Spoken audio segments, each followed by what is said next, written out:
intéressante. Donc OneWeb, voilà, donc c'est une autre actualité espace cette fois-ci, avec la constellation OneWeb, qu'on n'a pas trop entendu parler en fait, finalement on a beaucoup entendu parler de SpaceX avec Starlink, voilà, qui était vraiment en cours de déploiement, machin, etc. Et effectivement, Starlink s'est fait un peu coiffer au poteau par OneWeb, qui du coup a finalisé sa constellation mondiale de 614 satellites, hein, quand même, on peut pas dire. C'est quand même beaucoup de satellites qui est passé inaperçu au final. Et effectivement, du coup, il a été finalisé il y a quelques jours. Hein, c'était il est parti quand déjà la fusée? J'ai plus la date. Mais 26 mars, voilà, c'est ça. Donc le 26 mars, effectivement, la fusée a été l'avant-dernière fusée avec les satellites a clôturé du coup l'ensemble de la constellation, ce qui fait que c'est un vrai succès pour cette entreprise qui est devenue indienne, qui était à la base américaine mais qui est devenue indienne.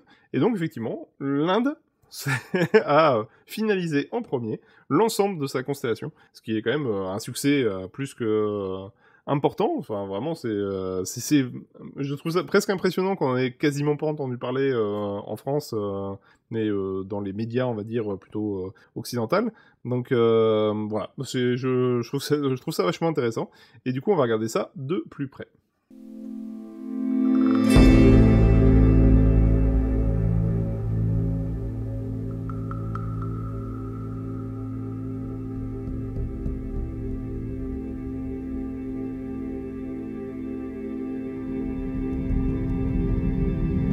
Comme je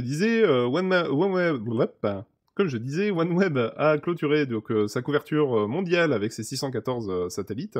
Il s'agit de la première constellation complète pour la connectivité haut débit en orbite basse plutôt. Le centre spatial, du coup, c'est indien qui a lancé la dernière fusée, donc la GSLV MK-3. Donc c'est la fusée la plus puissante que dispose l'Inde. A permis du coup d'envoyer quand même 36 satellites, hein, ce qui est pas mal hein, en soi, hein, c'est déjà plutôt une bonne fusée, et du coup a clôturé l'ensemble de ces éléments. Donc là on est sur un réseau de satellites qui est quand même un peu plus haut en altitude, on est autour des 1200 km je crois d'altitude, ce qui fait qu'on les voit pas comme les Starlink sont beaucoup plus bas. Et du coup effectivement on en a pas trop entendu parler au niveau pollution lumineuse, et du coup discrètement se sont installés. L'Inde étant complètement autonome sur le lancement de fusée, effectivement, n'a pas été dépendante des Américains ni des Européens sur les lancements. Et même si au tout début du projet, ils étaient en partenariat avec les Russes, effectivement, avec le contexte actuel, a priori, ça s'est pas trop bien passé. Et du coup, effectivement, l'Inde a fait la constellation, on va dire, en quasi full autonomie, avec ses propres fusées, son propre réseau. Et du coup, c'est un vrai succès pour, pour l'Inde, quand même. C'est vraiment... moi, je trouve ça impressionnant quand même d'avoir coiffé les Américains sur ce marché-là, qui est pourtant quand même particulièrement porteur. Donc, bien avant Amazon, bien avant SpaceX, donc c'est quand même un sacré succès. Alors, du coup, a priori, ils vont faire encore des lancements pour finaliser complètement la constellation, pour avoir des satellites de secours. Donc, a priori, ils ont prévu d'en renvoyer une quinzaine. Et voilà. Et à partir de là, effectivement, comme il précise dans l'article, effectivement, il y a 36 satellites qui sont en otage chez les Russes. Donc, a priori, ils se sont vraiment pas mis d'accord. Donc, effectivement, les Russes, a priori, ont bloqué les 36 satellites.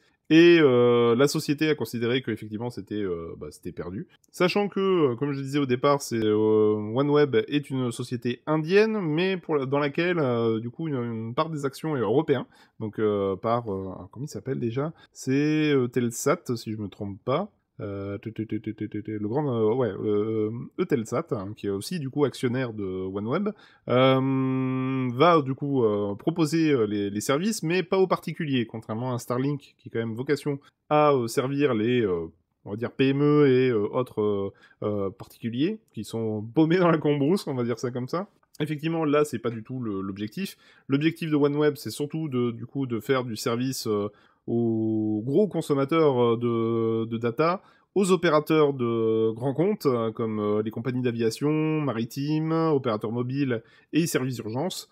Donc, et aujourd'hui, comme ils ont une constellation complète, effectivement, ils ont un marché qui leur est ouvert et de façon intégrale, hein, voilà, parce que contrairement aux autres opérateurs actuellement sur le marché, donc ils ont clairement un train d'avance qui est pas négligeable, surtout dans ce marché qui est quand même hyper concurrentiel quand même, faut se rendre compte, hein, parce qu'il y a quand même l'Europe qui veut lancer aussi sa propre constellation, qui est du coup Iris, dont j'avais parlé dans un live précédent.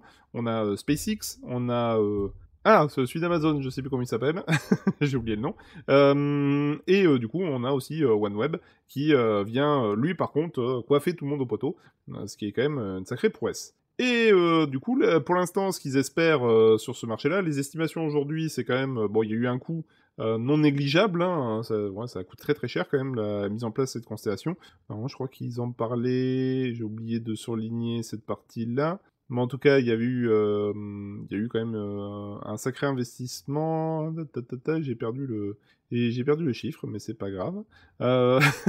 Bref, en tout cas, ce qui est sûr, c'est que Eutelsat via donc et l'opérateur indien espère quand même faire un gain, on va dire, d'entrée de match, on va dire dès les premières années, de pouvoir monter quasiment à 100 millions de dollars de revenus, ce qui est quand même plus que honorable hein, pour un lancement de service. Donc bon, clairement, effectivement, il y a un vrai marché, on peut pas le nier. Ça va apporter effectivement beaucoup de services à l'ensemble des compagnies aériennes et maritimes pour avoir une vraie communication, une vraie possibilité de transmission de données entre les différents, comment dire, véhicules divers sur l'ensemble de la Terre. Donc c'est vraiment, clairement, ça va apporter beaucoup d'avantages et beaucoup plus de possibilités.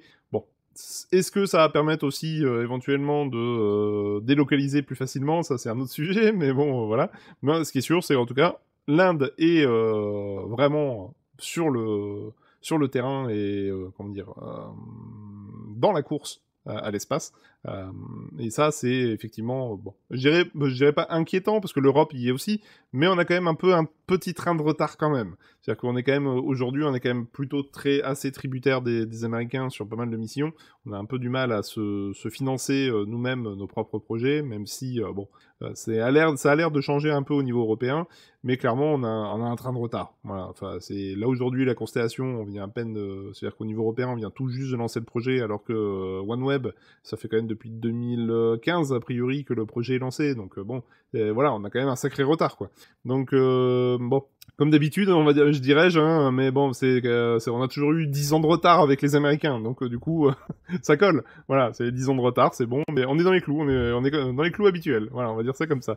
Mais, mais ce qui est sûr, c'est que, bon, c'est très bien pour l'Inde, c'est pas très bon pour nous, parce que du coup, on a vraiment un très, très gros retard. Et malheureusement, bon, c'est sûr que ça nécessite de l'argent, et malheureusement, c'est pas tout à fait la politique européenne de vouloir relancer l'économie en injectant énormément de pognon, surtout dans le secteur de la recherche, qui est vraiment pas notre point fort au niveau européen. Mais bon, peut-être que ça va changer, peut-être, voilà, à force de se faire écraser de toutes parts, peut-être qu'on va changer d'avis. Mais ça, seul l'avenir nous le dira.